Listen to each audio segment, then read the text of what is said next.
ರಕ್ಷಾ ಬಂಧನ್ ದಿನ ರಾಖಿ ಕಟ್ಟಿದ್ದಕ್ಕೆ ನಾನು ಕೊಟ್ಟಿದ್ದ ಗಿಫ್ಟ್ ನೋಡಿ ಮನೆಯವರೆಲ್ಲ ಬಿದ್ದು ಬಿದ್ದು ನಕ್ಕಿದ್ರು. ಬೆಳಿಗ್ಗೆ ಫ್ರೆಶ್ ಅಪ್ ಆಗಿ ರೆಡಿಯಾಗಿ ನಾನು ಮತ್ತೆ ಮುಜು ಆರ್ಜುನ ಡ್ರಾಪ್ ಮಾಡೋಣ ಅಂತ ಹೋದ್ವಿ. ಹಂಗೆ ಆನ್ ದ ವೇ ಕ್ಯಾಶ್ನ ಡ್ರಾ ಮಾಡಿಕೊಂಡು ಅರಳಿ ಮರ ಹೋಟೆಲ್ಗೆ ಇಡ್ಲಿ ತಿನ್ನಕ್ಕೆ ಅಂತ ಬಂದ್ವಿ. ಇವನು ಬರ್ತಿರೋದು ನೋಡಿದ್ರೆ ನಂಗೊಂದು ಸಾಂಗ್ ನೆನಪಾಗ್ತಾ ಇದೆ.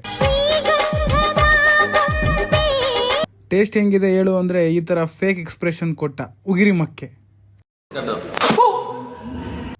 ಯೂಶಲಿ ಊರಿಗೆ ಬಂದಾಗ ಎವ್ರಿ ಸ್ಯಾಟರ್ಡೆ ನಮ್ಮ ಮಾರ್ನಿಂಗ್ ಟಿಫನ್ ಇದೇ ಆಗಿರುತ್ತೆ, ಸಕ್ಕದಾಗಿರುತ್ತೆ. ಬಟ್ ಅವ್ನು ಸ್ವಲ್ಪ ಓವರ್ ಆಗಿ ಎಕ್ಸ್ಪ್ರೆಷನ್ ಕೊಟ್ಟ ಅಷ್ಟೇ.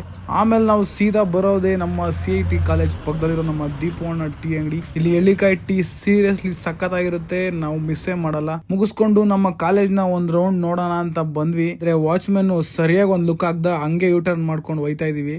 ನಮ್ಮ ಕಾಲೇಜ್ ನೋಡ್ದಾಗೆಲ್ಲ ಒಂದು ಡೈಲಾಗ್ ನೆನಪಾಗುತ್ತೆ, ಕಾಲೇಜು ಶಾಶ್ವತ. ಆಮೇಲೆ ಸೀದಾ ನಮ್ಮ ಡ್ಯಾಡಿ ಗಾಡಿ ಎತ್ಕೊಂಡು ನಮ್ಮ ತೋಟಕ್ಕೆ ಒಂದು ವಿಸಿಟ್ ಹಾಕಿ ಸ್ವಲ್ಪ ಕೆಲಸ ಇತ್ತು ಮುಗಿಸ್ಕೊಂಡು ಮನೆಗೆ ಬಂದು ಹೊಟ್ಟೆ ತುಂಬ ಊಟ ಮಾಡಿ ಸ್ವಲ್ಪ ಹೊತ್ತು ಮಲಗಿದ್ದೆ.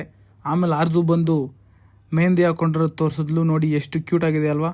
ಇದ್ರ ಮಧ್ಯೆ ನಗು ನಗು ಸೌಂಡ್ ಬರ್ತಾ ಇತ್ತು. ಯಾರಪ್ಪ ಅಂತ ನೋಡಿದ್ರೆ ನಮ್ಮಮ್ಮ ಅವ್ರ ವಿಡಿಯೋನ ಅವರೇ ನೋಡ್ಕೊಂಡು ನಗ್ತಾವ್ರೆ. ಆಮೇಲೆ ನನ್ನ ಪ್ರೀತಿಯ ದೇವರು ಕೊಟ್ಟ ತಂಗಿ ಬಂದು ರಾಖಿ ಕಟ್ತೀನಿ ಅಂತ ರಾಖಿ ಕಟ್ಟಿದ್ಲು.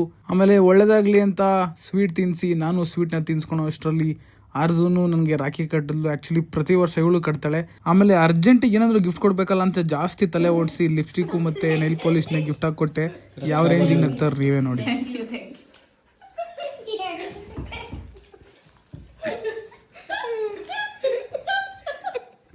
ಏನೇ ಆಗಲಿ ಮನೆಯವ್ರ ಖುಷಿ ನೋಡೋದೇ ಒಂಥರ ಚೆಂದ ಅಂತ ಸಂಜೆ ನಾನು ಸ್ನಾನ ಮಾಡಿ ರೆಡಿಯಾಗಿ ದೇವಸ್ಥಾನಕ್ಕೆ ಅಂತ ಹೊರಟೆ. ಆಶ್ಚರ್ಯ ಏನಪ್ಪ ಅಂದರೆ ನಮ್ಮ ಮನೆದೇವರು ಅಜ್ಜಪ್ಪನಹಳ್ಳಿ ಆಂಜನೇಯ ಆ ದೇವಸ್ಥಾನಕ್ಕೆ ಬಂದಿದ್ರು. ಯಾರೋ ಒಬ್ಬರು ಕರೆಸಿದ್ರು ಮನೆಗೆ ಫಂಕ್ಷನ್ಗೆ ಅಂತ. ನಮ್ಮನೆ ದೇವ್ರಿಗೆ ಮತ್ತು ಪಂಚಮುಖಿ ಆಂಜನೇಯ ದೇವ್ರಿಗೂ ಕೈ ಮುಗಿದು ಮೆರವಣಿಗೆ ಹೋಗೋವರೆಗೂ ಅಲ್ಲೇ ಇದ್ದು ಕಣ್ ತುಂಬ ನೋಡಿಕೊಂಡು ಭಕ್ತಿಯಿಂದ ಬೇಡ್ಕೊಂಡು ಮಲ್ಕೊಂಡೆ. ಭಾನುವಾರ ಬೆಳಿಗ್ಗೆ ನನ್ನ ತಂಗಿ ಚಿಕನ್ ಫ್ರೈ ಮತ್ತು ಚಿಕನ್ ಬಿರಿಯಾನಿ ಮಾಡಿದ್ಲು, ಸಕ್ಕತ್ತಾಗಿತ್ತು. ತಿನ್ಕೊಂಡು ಸೀದಾ ನಮ್ಮ ಫ್ಯಾಮಿಲಿ ಫುಲ್ಲು ಬೆಂಗಳೂರಿಗೆ ಬಂದ್ವಿ ನಮ್ಮ ಅತ್ತೆ ಮಗನ ಬರ್ತಡೆಗೆ. ಆ ಗ್ಯಾಪಲ್ಲಿ ನಮ್ಮ ದೊಡ್ಡಮ್ಮನ ಮಗಳು ಶುಭಶ್ರೀ ಹತ್ರನೂ ರಾಖಿ ಕಟ್ಟಿಸ್ಕೊಂಡು ಬರ್ತ್ಡೇ ಬಾಯ್ಗೆ ಕೇಕ್ ಕಟ್ ಮಾಡಿಸಿ ಸೆಲೆಬ್ರೇಷನ್ ಮುಗಿಸಿ ಈ ಮಿನಿ ವ್ಲಾಗ್ನ ಎಂಡ್ ಮಾಡ್ತಾ ಇದ್ದೀನಿ. ಮತ್ತೆ ಭೇಟಿ ಆಗೋಣ. ನಮಸ್ಕಾರ.